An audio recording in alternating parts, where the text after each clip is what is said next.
Comment s'est-elle terminée? Auteur Orfeu pour lecture 4 minutes publie le 03.06. 2021 mis à jour le 03.06.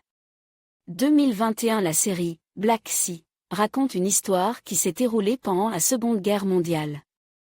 Dans le rôle principal des participants à ces événements, qui ont lutté contre le nazisme. La série est tournée en 2020.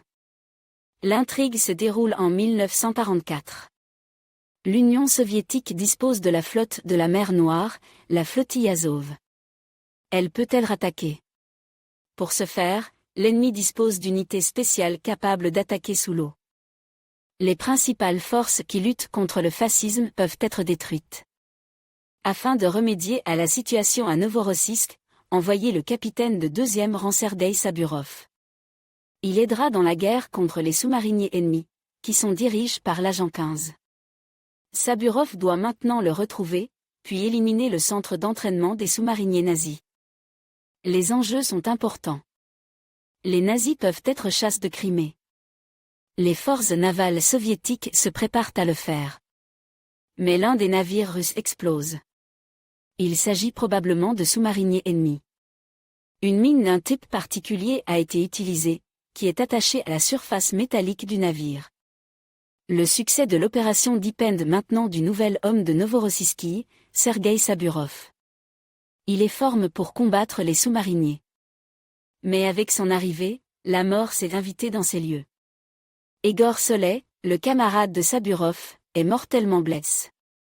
Ensemble, ils ont arrêté des agents ennemis. Après cet événement, il est possible de tuer Chevsky, un agent envoyé par l'ennemi. Une note a été trouvée, écrite par le colonel Abwehr et adressée à 15. Il disait qu'il y avait un colis pour 15 et qu'il était quelque part dans l'eau. De quoi s'agit-il?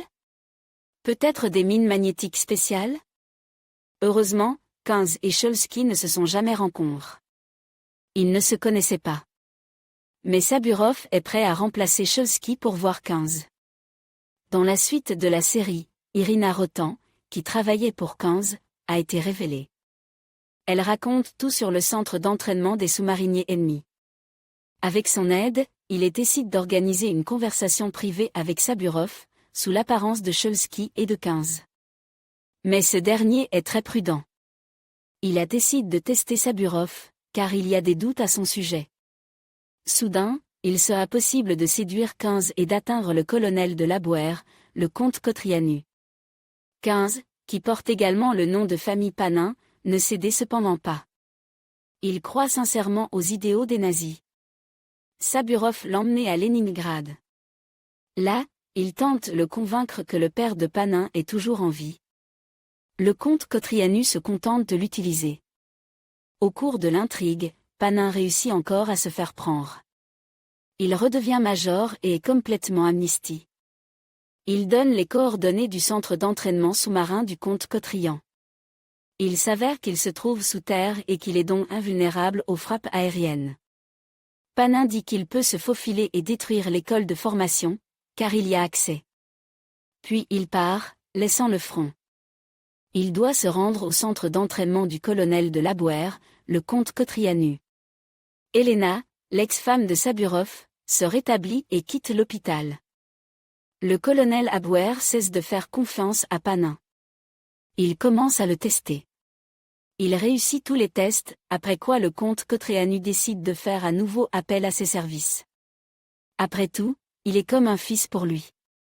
Parallèlement, le colonel de l'Abwehr, le comte Kotrianu, décide de recruter Saburov. Selon le plan de Saburov, il y aura 2 détachements. L'un d'entre eux est connu de Panin, et l'existence de l'autre lui est cachée. Si Panin trahit, le second groupe fera tout.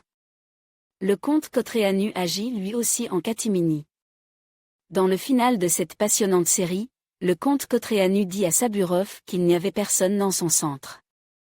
Ce n'était qu'un leurre. Tous deux observent de vrais navires avec des sous-mariniers. Mais soudain, ils explosent. Il s'avère que Saburov savait qu'il y avait de faux saboteurs à l'école. Panin en est responsable et le comte Kotrianu le tue à l'aide d'une arme à feu. Il blesse également Saburov, mais ce dernier survit. Le colonel Abvel, comte Kotrianu, est ensuite interroge. Il sait beaucoup de choses. La fin est heureuse.